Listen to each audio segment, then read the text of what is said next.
नमस्कार विद्यार्थियों। काव्यांग परिचय के अंतर्गत हम शब्द शक्तियों का अध्ययन कर रहे थे।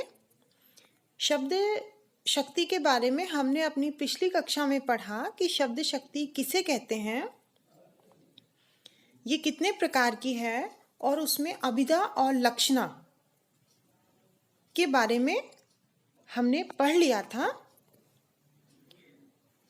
एक बार संक्षिप्त में दोबारा इसको समझ लेते हैं, फिर आगे बढ़ते हैं। शब्द और अर्थ का संबंध बताने वाली शक्ति शब्द शक्ति कहलाती है। प्रत्येक शब्द का जो अर्थ निकलता है उस अर्थ का बोध शब्द शक्ति ही कराती है।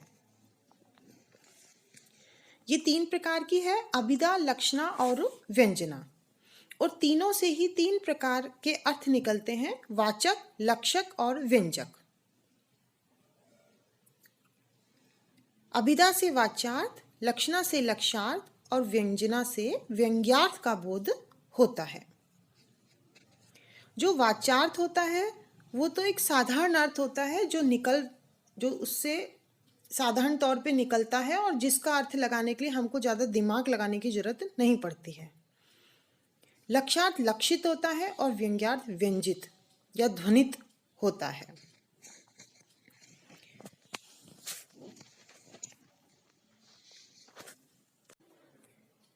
शब्द शक्ति के भेदों में लक्षणा शब्द शक्ति के भेद और उपभेद अनेक हैं। तो हमने पढ़ा कि लक्षणा शब्द शक्ति के दो भेद हैं, रूढ़ि लक्षणा और प्रयोजनवती लक्षणा। फिर प्रयोजनवती लक्षणा को भी गौणी लक्षणा और शुद्धा लक्षणा में बांटा, और गौणी और शुद्धा के भी दो दो भेद किए। गौणी के सारोपा और सांध्य वसाना, और शुद्धा लक्षणा के उपादान लक्षणा और लक्षण लक्षणा।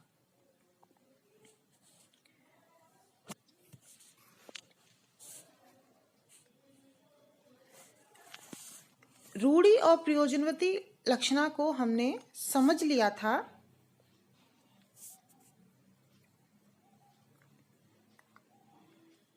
प्रयोजनवती के भी दोनों भेद गौणी और शुद्धा लक्षणा के बारे में हमने पिछली कक्षा में जाना। अब हम शुद्धा लक्षणा के उपादान लक्षणा और लक्षण लक्षणा के बारे में समझेंगे।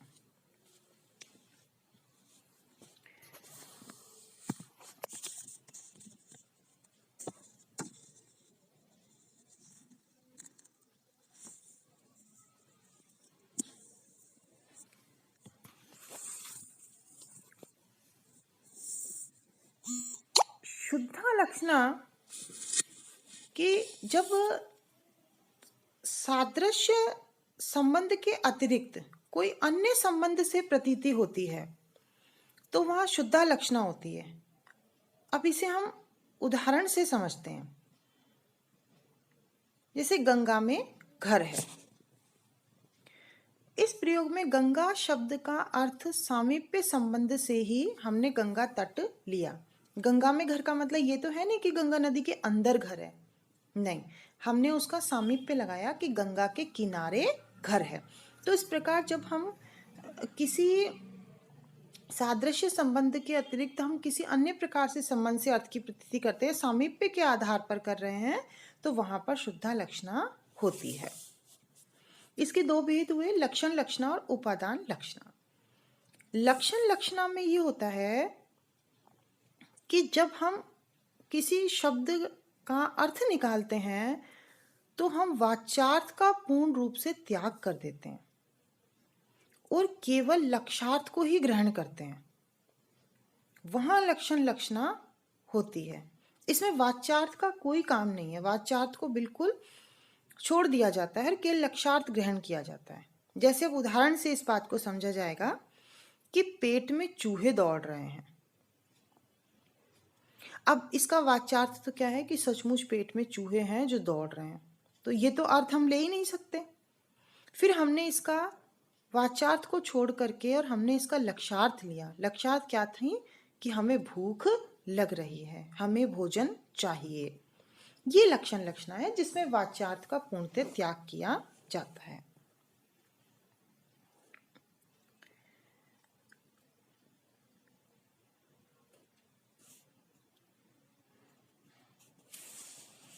उसके बाद आता है उपादान लक्षणा। उपादान लक्षणा लक्षण लक्षणा के विपरीत है। क्यों?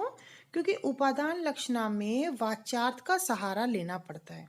फिर से समझें, लक्षण लक्षणा में वाच्यार्थ का त्याग करना पड़ता है और उपादान लक्षणा में वाच्यार्थ का सहारा लेना पड़ता है। वाच्यार्थ का पूरी तरीके से इसमें त्याग नहीं किया जाता है। जैसे अगर हम उदाहरण लें कि लाल पगड़ी के अर्थ में, क्योंकि काफ़ी कॉमन है, ये सामान्य सा उदाहरण है जो बचपन से ही चलता आता है। लाल पगड़ी जा रही है, तो लाल पगड़ी का अर्थ सिपाही से लिया गया है। पर सिपाही से ही क्यों लिया गया है? इसलिए कि पहले सिपाही जो थे वो लाल रंग की पगड़ी पहनते थे, तो वो उनका पर्याय बन गई, उनका द्योतक बन गई। इसीलिए तो इसमें जो है सामान्य अर्थ जो था, वाच्यार्थ था, उसका त्याग भी नहीं हुआ। एक उदाहरण हम और समझते हैं कि जब इसकी शादी हो जाएगी तो इसे नोन तेल का भाव पता लग जाएगा। अब नोन तेल का भाव का मतलब ये तो है नहीं कि खाली नमक और तेल की बात की जा रही हो, नहीं। उसका मतलब ये है कि इसे घर गृहस्थी चलाने का पता लग जाए, कैसे घर गृहस्थी चलती है। लेकिन उस घर गृहस्थी में नमक और तेल भी शामिल तो है ही, उसे हम छोड़ नहीं सकते। अगला उदाहरण, मैं हूं बहन किंतु भाई नहीं है, राखी सजी है पर कलाई नहीं है। इसमें भी देखो, राखी का संबंध जो है वो कलाई से तो है, कलाई शरीर से पृथक नहीं होती है, अतः भाई की कलाई से ही तात्पर्य है। तो इस प्रकार जहां वाच्यार्थ का पूर्णतः त्याग नहीं किया जाता, लक्ष्यार्थ को लेने के लिए वाच्यार्थ का सहारा लेना पड़ता है, वहां उपादान लक्षणा होती है। ये हमने लक्षणा के भेद पढ़े। अब हम आते हैं व्यंजना शब्द शक्ति के।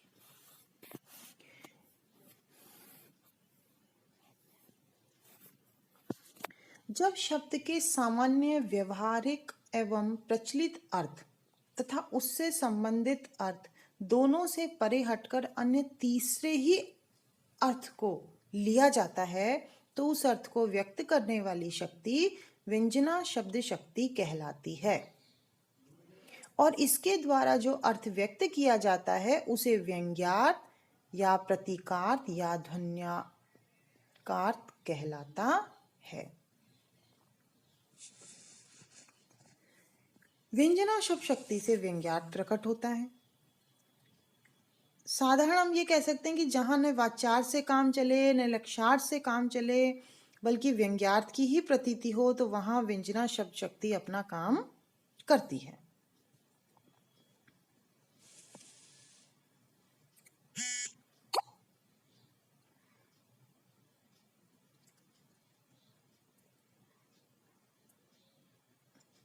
व्यंजना शब्द शक्ति के जैसे उदाहरण लेते हैं, अब तो बाल सफेद हो गए, आज तो घर की मुंडेर पर कौवा बोल रहा है। कहने का तात्पर्य क्या हुआ? कोई आने वाला है। मुर्गा बोल रहा है, अली कली सो बंध्यो आगे कौन हवाल। ये इसके उदाहरण हैं। ये दो प्रकार की है, शाब्दी व्यंजना और आर्थी व्यंजना। शाब्दी व्यंजना जहां वाक्य में शब्द के आधार पर व्यंग्यार्थ को ग्रहण किया जाता है, अर्थात व्यंग्यार्थ किसी शब्द विशेष पर आश्रित होता है। और इसका तो बहुत सुंदर उदाहरण है, चिरजीवो जोरे जुरे क्यों न सने गंभीर, को घटिए वृषभानुजा वे हलदर के वीर। यहाँ पर वृषभानुजा का अर्थ राधा है, परंतु संधि विच्छेद से वृषभ की अनुजा अर्थात गाय का अर्थ भी निकल रहा है। इसी प्रकार हलदर के वीर से किसान का वीर और बैल भी अर्थ निकलता है। अतः यहाँ शाब्दी व्यंजना है।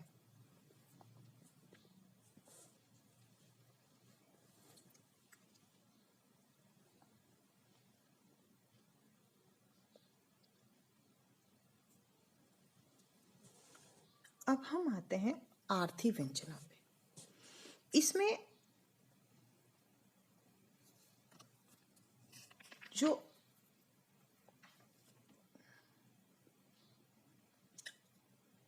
अर्थ है वो किसी शब्द पर आधारित न होकर व्यंग पर आधारित होता है।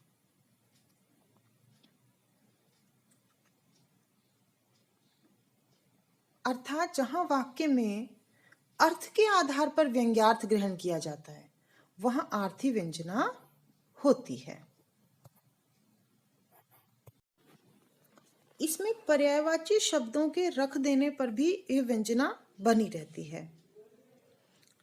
जैसे हम उदाहरण से समझते हैं, अखिल यौवन के रंग उभार, हड्डियों के हिलते कंकाल, कचों के चिकने काले ब्याल, केचुली का सिवार, गूंजते हैं सबके दिन चार, सभी फिर करते हाहाकार। यहाँ कथन की विशिष्टता से संसार की असारता को व्यंग रूप में बताया गया है और यही अर्थ इसका प्रधान अर्थ है।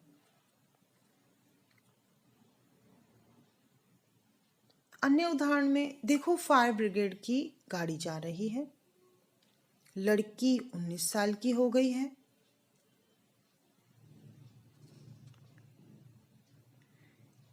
ये व्यंजना शब्द शक्ति के हमने दो भेद किए, शाब्दी और आर्थी। और आर्थी के भी फिर दो भेद हैं, अभिधा मूला आर्थी व्यंजना और लक्षणा मूला आर्थी व्यंजना। ज़्यादा हम गहराई में नहीं जाएंगे, एक एक समझ लेते हैं। अभिधा मूला आर्थी व्यंजना में तो सीधा व्यंग्यार्थ प्रकट हो जाता है। जैसे कौन के सुत बाली के, कौन बाली न जानिए। यहाँ राम की शक्ति के आधिक्य की व्यंजना वाचार्थ द्वारा हुई है।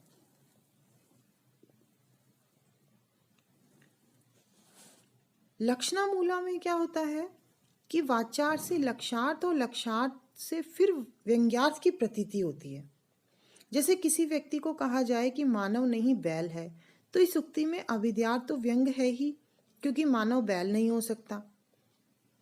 इसका लक्षार्थ मूर्ख लेने के पश्चात मूर्खता के आधिक्य के रूप में फिर व्यंग्यार्थ की स्वीकृति होगी।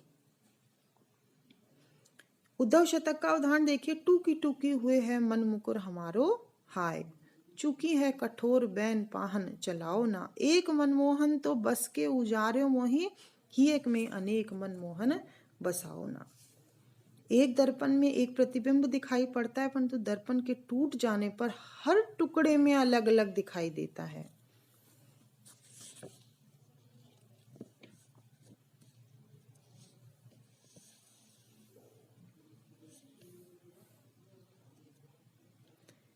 एक सामान्य सा उदाहरण जैसे इसका व्यंजना का हम ये ले सकते हैं,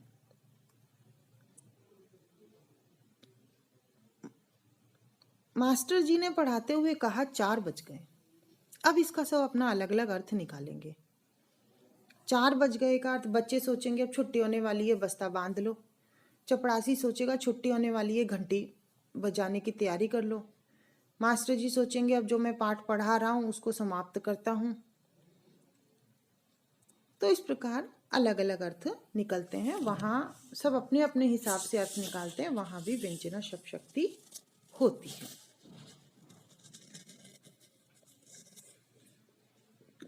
इस प्रकार हमने व्यंजना शब्द शक्ति, लक्षणा, अभिधा तीनों के बारे में पढ़ा।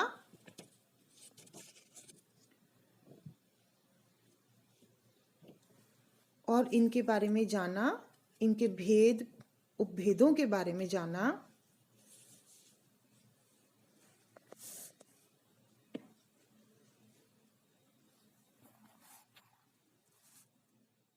धन्यवाद।